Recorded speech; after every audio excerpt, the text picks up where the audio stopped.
So on this episode, hello everybody. Today we're talking about like really how to be the church. That's really the theme of today. It really is. Yeah. So Jen kind of teed us up last week talking about the dechurched and the unchurched, and for the benefit of myself and anybody else, why don't you tell us what those are? What those are. Cool Whip. Unchurched are people that don't go to church, just have never gone to church, don't find... Like, is it never gone to church, or like you were like as a child going 2 times Christmas and Easter? I would have called me unchurched. Yeah. I feel like people who are raised up in the church and like make a habit of that as a part of their week are church people, and unchurched people are maybe church adjacent. So have like never regularly attended, but Right. they know like what church is possibly, Maybe. but not necessarily. Right, exactly. Gotcha. Yeah. Okay. And dechurched are people who previously went to church and were a part of church community, but are no longer doing so.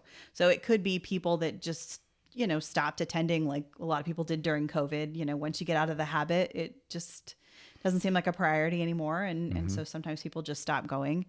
It's not necessarily like a conscious decision, but for some people it is. It's something that happened in a church that made them decide to separate themselves from that community and stop going to church. So that would be dechurched. I'm actually really excited to talk about this because as I think about those two groups and I think about the conversation we had on the last episode, we talked about the church, being a building, and it was like, it's still a predominant part of our understanding, right? Of church is like church happens in the church building. But to reach both of these groups, the dechurched and the unchurched, it's like the work of Christians can't happen in the church building to reach those groups. Yeah, they're not just magically going to like have their car break down in the parking lot and walk in your doors at 11 a.m. on Sunday mornings asking for a... Yeah, not like I want people's cars to break down, but wouldn't that be amazing? It's like all of a sudden, Sunday morning at 11 a.m., everybody's cars just... You just might as well come in and enjoy worship and... Wait, why did my Google Maps take me here? I was trying to go to the coffee shop. Like, God, if you can make that happen, Right, I think a lot of miraculous churches would intervention. really appreciate that. Yeah, but I have to admit that some churches just really, without realizing it, a lot of them aren't safe places for some people to go. I personally feel like I have a few triggers. Yeah. And a lot of other people probably do too from, bad church experiences. I do not, and this is a pet peeve, like it when the pastor asks the entire room to do something. Like, Raise your hand if you, or everybody say this with me. Like, I feel like they don't see anything wrong with it. But like my heart like seizes up like this fear in me to perform in some capacity. And I think it's because being that my grandfather was a pastor, when we would go and we would visit there, being the pastor's granddaughter, the Bible school teacher always felt like I obviously had the answers. And so they would ask me to either like be the one that reads out loud from the Bible or, talk about this story or that story. And because I didn't go to church on Sunday, I had no idea like how to pronounce certain things. And it just put a lot of pressure on me. So I get like performance anxiety when we go to church and the pastor's like, everybody say this with me, or look at your neighbor. I hate it when they do that. Look at your neighbor and tell them this. what? But I'm almost always next to you at church. Do you not want to look at me? I feel like there's usually other people too. Yeah, it's true. It's not like you're the only person on that row with me. Yeah. I don't know. There's just something about the pastor asking the whole congregation to respond in some way that like gives me performance anxiety on the fly. Like I can do like here's the prayer up on the screen. Everybody read this with me. That I'm fine with. But Like when on the fly during his sermon, he's like, how many of you? Everybody raise your hands if you like chips and salsa. No, it's usually one of those things where, because they've done this, it wasn't that long ago, this happened in church. And they were like, how many of you have experienced this in your life? And then everybody who didn't raise your hands is just lying. I was like, no, I just didn't want to raise my hand. That doesn't make you feel judged at all, does it? Some churches are a little judgier than others. That's fair. Anyhow, Anyway. so yes, so I feel like there are sometimes there's just fear and anxiety built into people from past church experiences, and so stepping outside of the actual church building or a Sunday morning routine and into a public space or another kind of environment is kind of a safer way to reach unchurched and dechurched people. So community events, for example. I like that a lot. So what are other ways? So community events, right? What are other ways that the church, universal church, like the body of believers, can reach people who aren't going to church? I think that's a great mystery that we are muddling through right now. Like, we're trying things. And I think some of this for us is like throwing spaghetti on a wall and just seeing what sticks. You know, you try something and you see if you have a response. Do people show up for it? And you eventually will find something that you feel like is fulfilling a need to a community and giving you a connecting point to that audience, to those people. And it's all about building those relationships. I mean, how many times we have done something where my intention and hope for the outcome is one thing, and instead of that being what comes out of it, there's beauty in the reality of what we actually achieve. And it's totally not what I hoped to achieve or what I set out to do. Right. But I mean, I think this past Sunday is a great example of that. Our group is called Reconciling Gwinnett, for people who don't know. And our purpose in Gwinnett County and beyond is to reach the LGBTQ plus community and make Gwinnett County a safer place for them. And that's through outreach opportunities and community connections, but it's really all about building relationships. And I think when we originally started it, we just kind of threw it out there like, okay, who else wants to do this with us?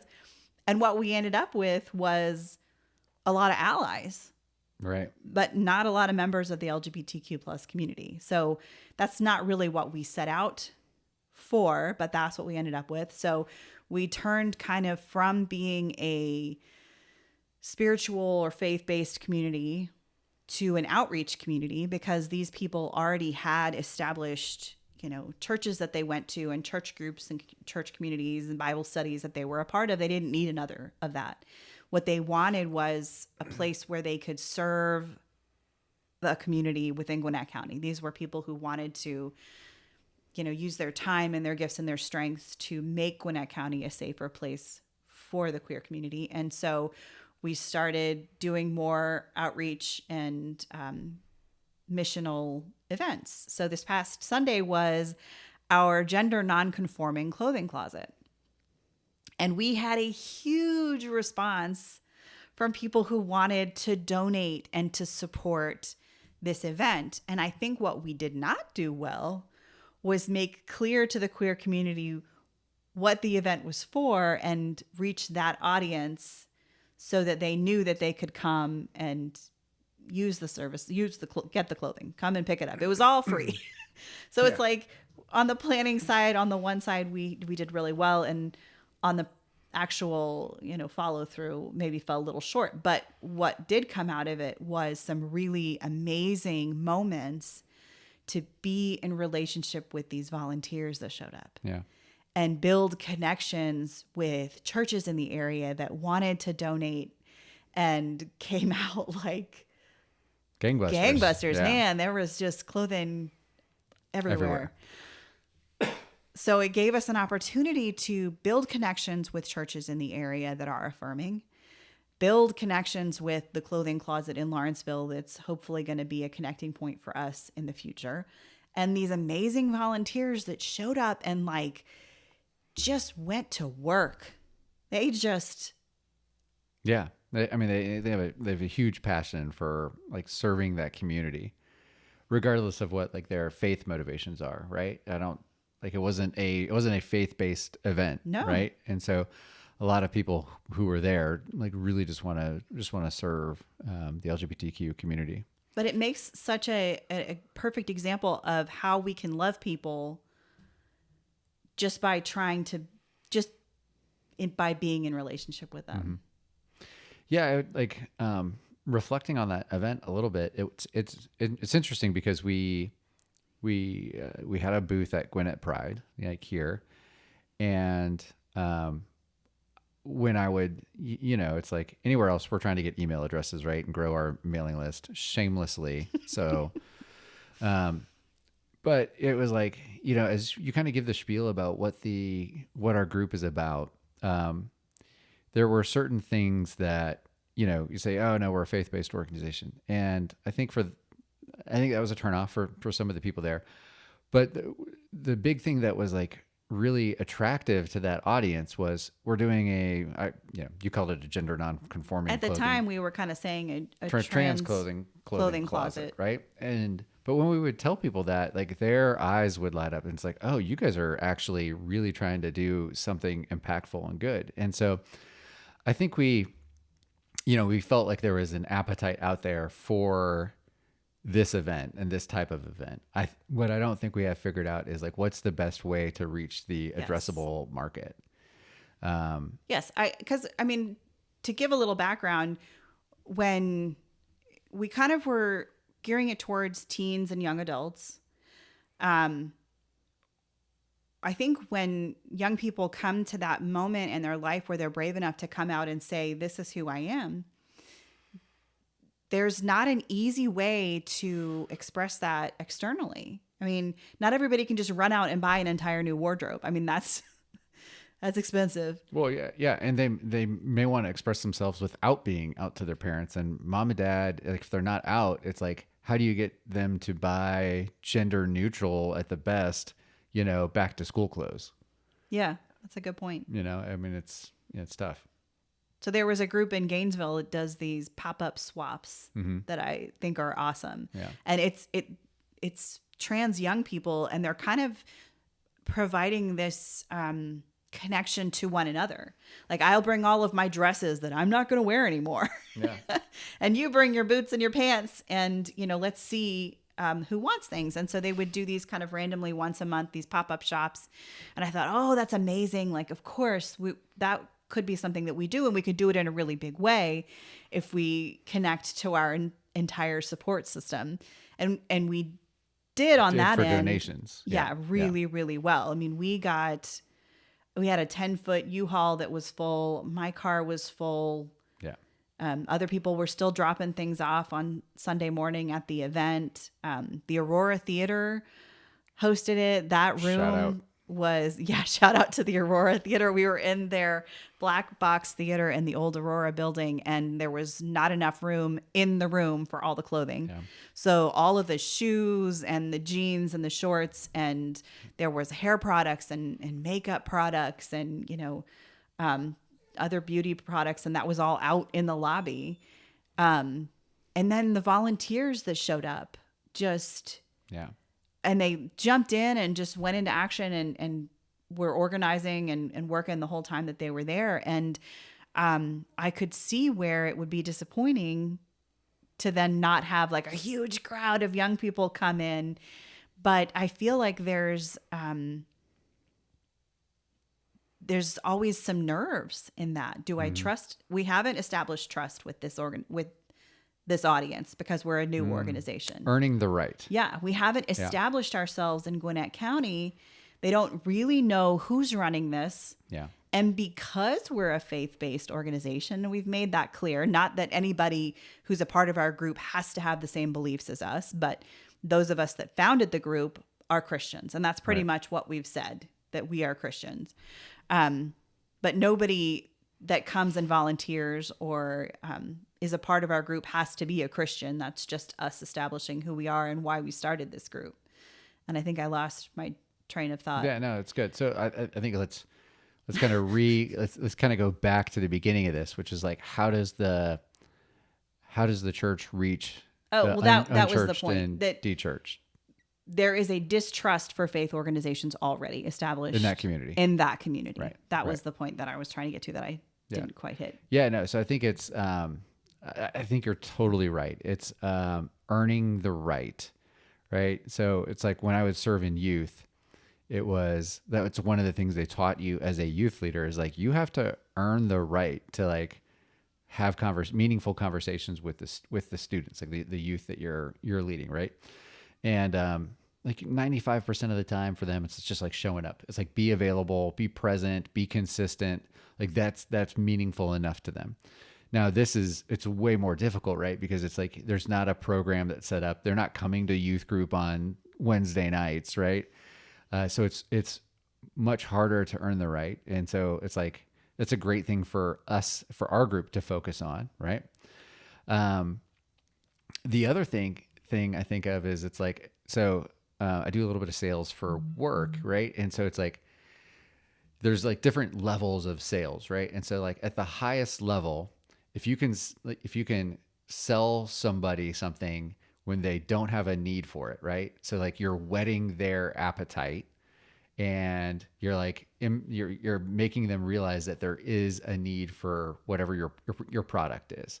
Like that's the highest level of sales, right? If you're able to do that, right?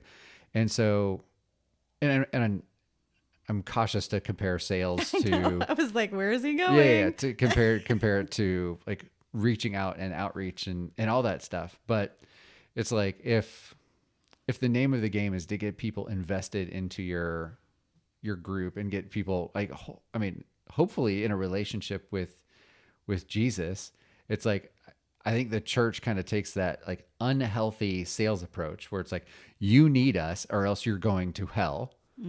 Right? Like I think that's the approach. And I think there's probably a better one that whets the appetite that we experienced when we found the church that we went to, which is like, hey, we love you just as you are.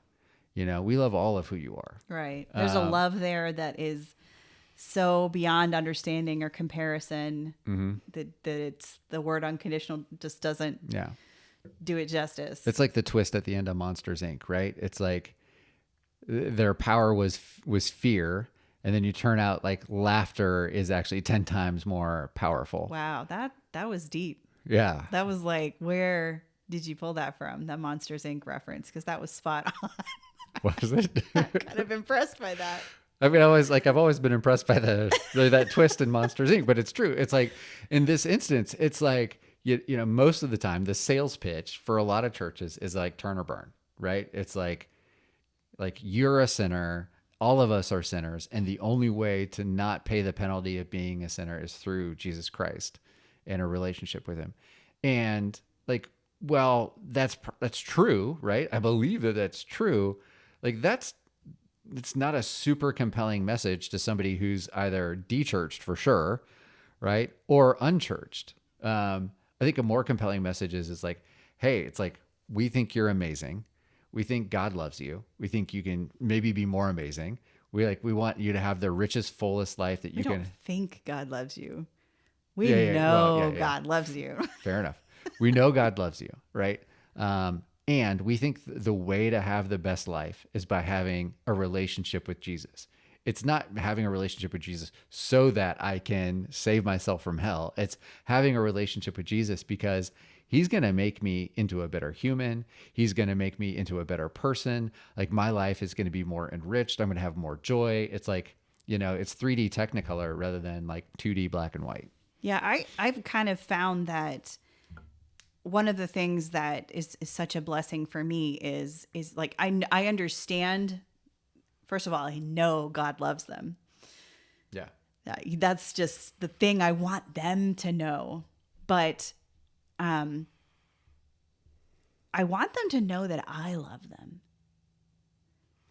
I like You're that. pretty obvious about I it. know. But like, because, and this is, I mean, trying to not go off on a huge tangent, but because God made them and created them with such care and intentionality, there is beauty in that diversity that I want to know and connect with them and just as human beings.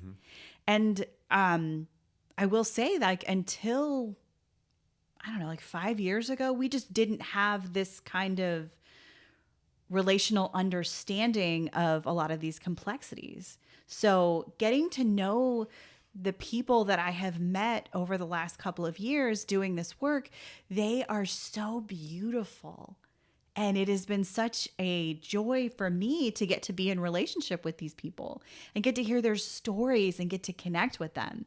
And so I feel like that's the thing I want them to see, and see that God has that same joy in his relationship with them. And it's something that I hope that just kind of happens organically, that like I would be able to just get to know these people and just be in awe of the beauty that God created them in, and that somehow then they would see God smiling at them, you know, when I'm smiling at them, or, you know, Jesus reaching out for a hug because I want to give them a hug. It's like this element of the truth of their creation, and I just want them to see it, how incredibly beautiful they are in God's eyes. Yeah, I mean, I think it's like I can't really add anything better than what you just said, right? So, I think, you know, everybody's created in God's image, right? They're created in God's image, like our son's created in God's image. And I think it's like, we use colors as a metaphor, right? The colors that they operate in are colors that are so missing from the church, right? It's like the 8-pack of crayons. Yeah, it's like church. it's like a 7-pack of crayons, right? Or a 6-pack. Like Well, no, there's like 100. There's usually like a 200-pack of crayons. we'll find, right? But we're like, yeah. So the church is like the 8-pack when you could get. Yeah, we're like a French fry short of a Happy Meal. You know, it's like we have the Happy Meal without the toy. You know, it's like the church body, the universal church, like is missing this great part of it through these people. And like, not to discount, there's tons of queer people who are believers, are in churches, Oh, and yes. are everywhere, right? But there's like in our church experiences, like they're not highly represented. Right. Or they're And- not out. They're not admitting that that's right. like, my uncle went to church with us and sang in the choir, but nobody there knew he was gay. Right. Yeah.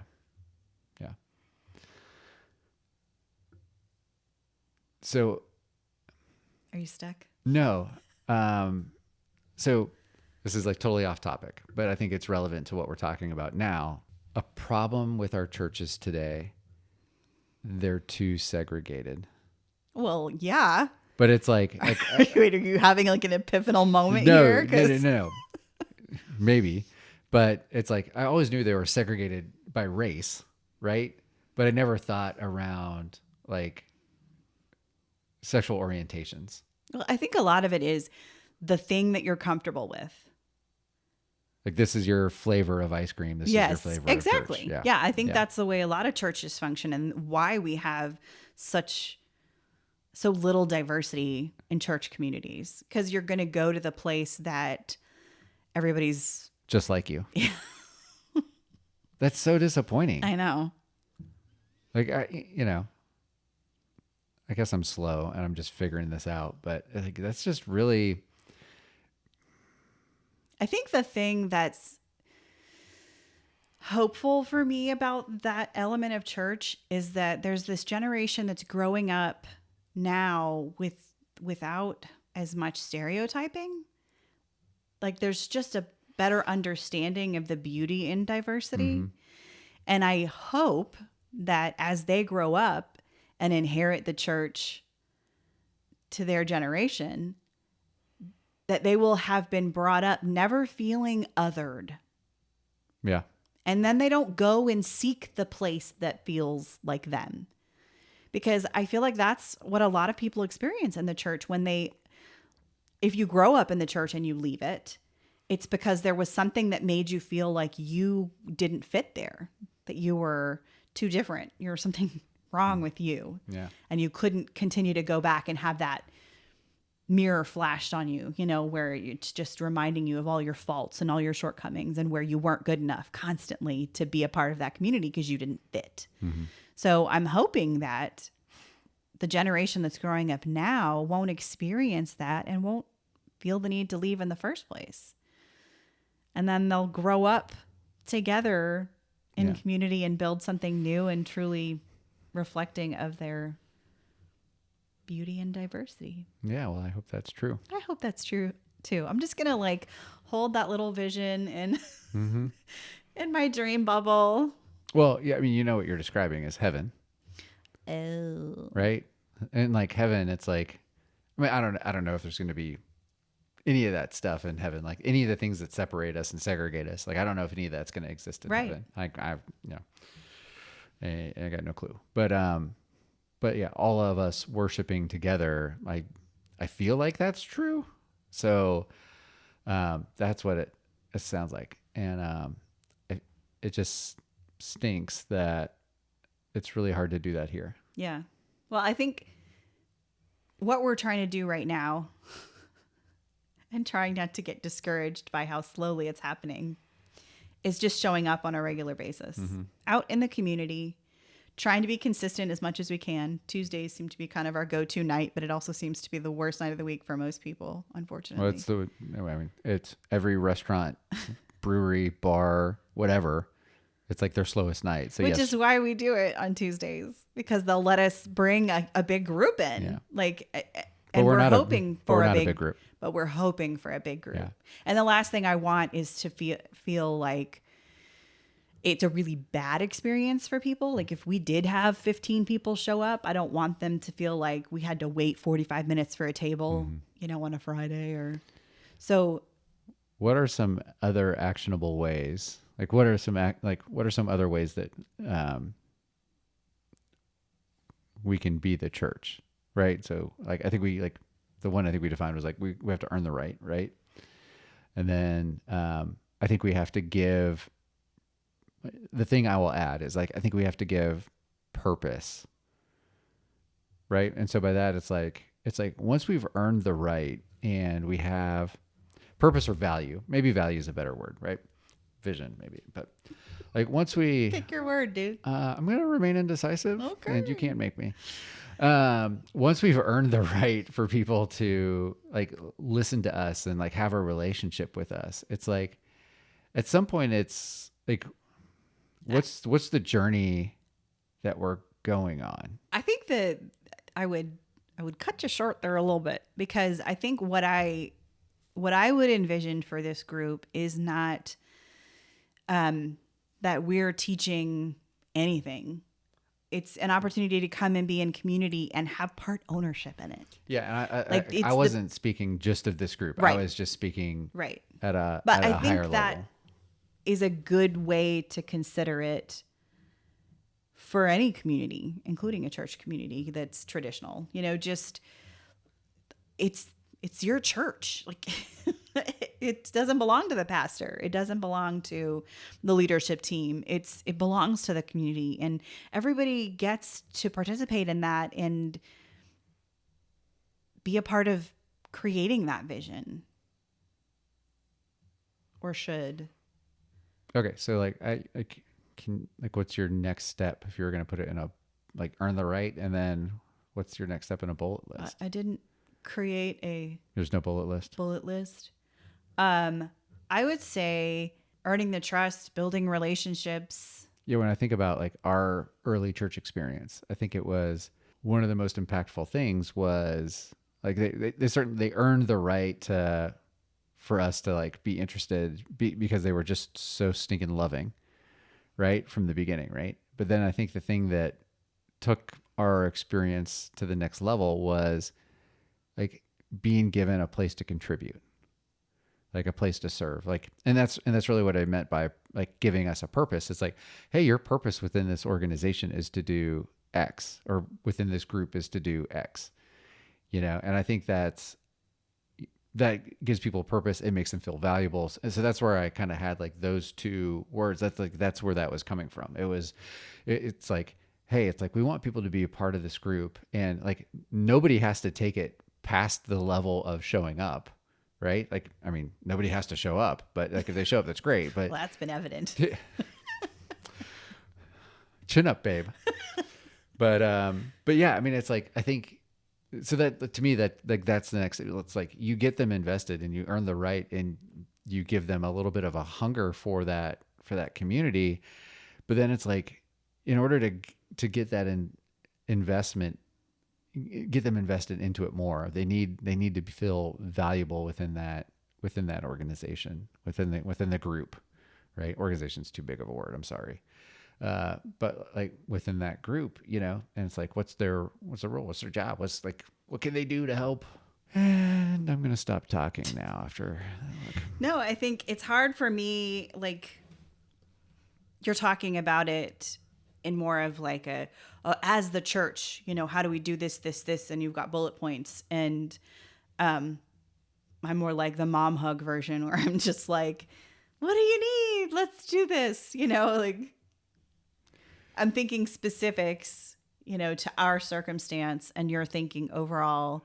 And not that you can't, connect the things, but No, I think even for our group, right? Like when we start to have traction, right, with people attending to the group, I think that's even specific to our group. It's like, hey, it's I'll give you an example. It's like theoretically we have a youth or some youths who start showing up, right? And they go like,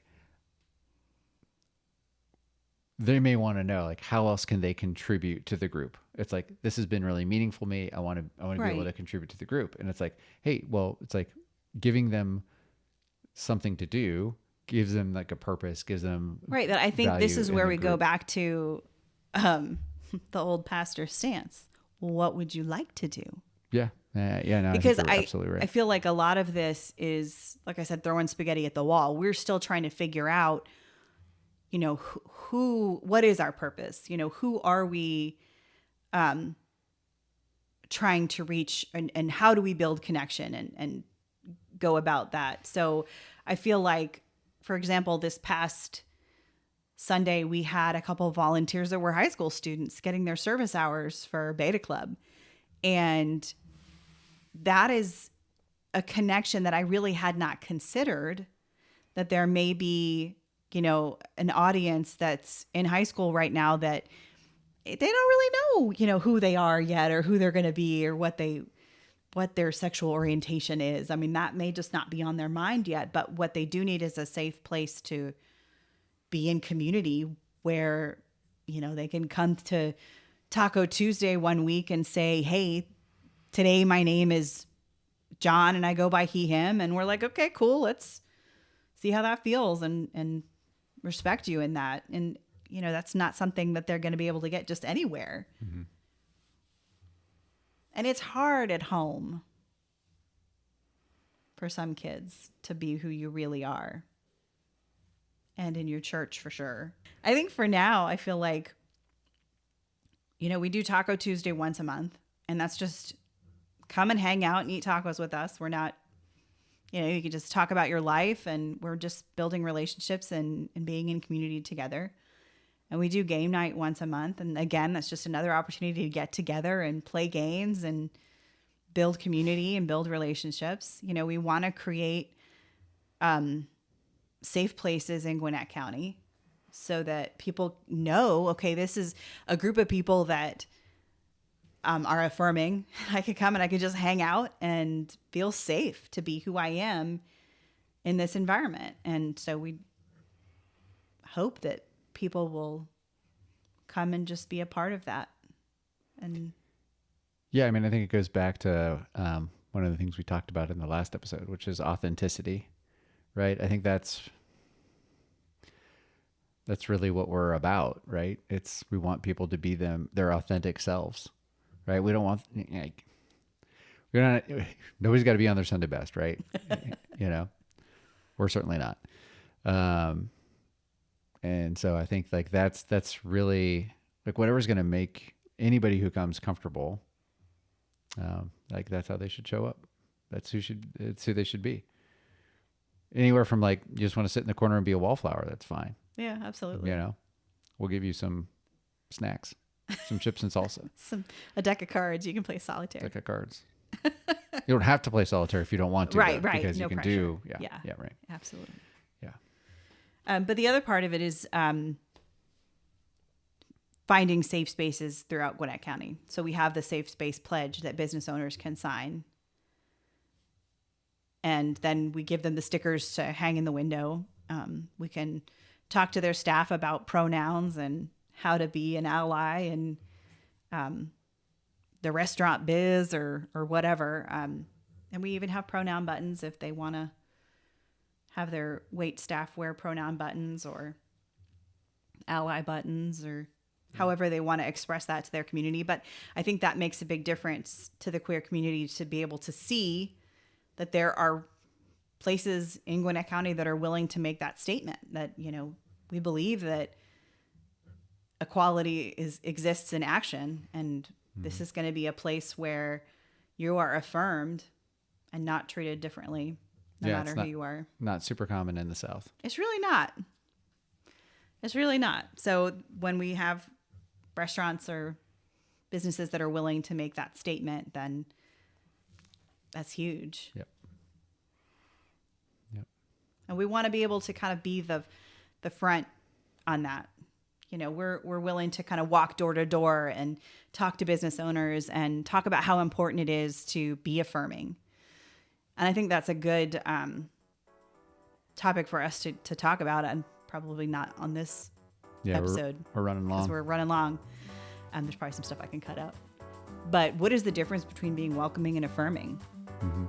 And the importance of, you know, making your declarations clear no matter what they are. Well, if you're interested in that conversation, check us out next week.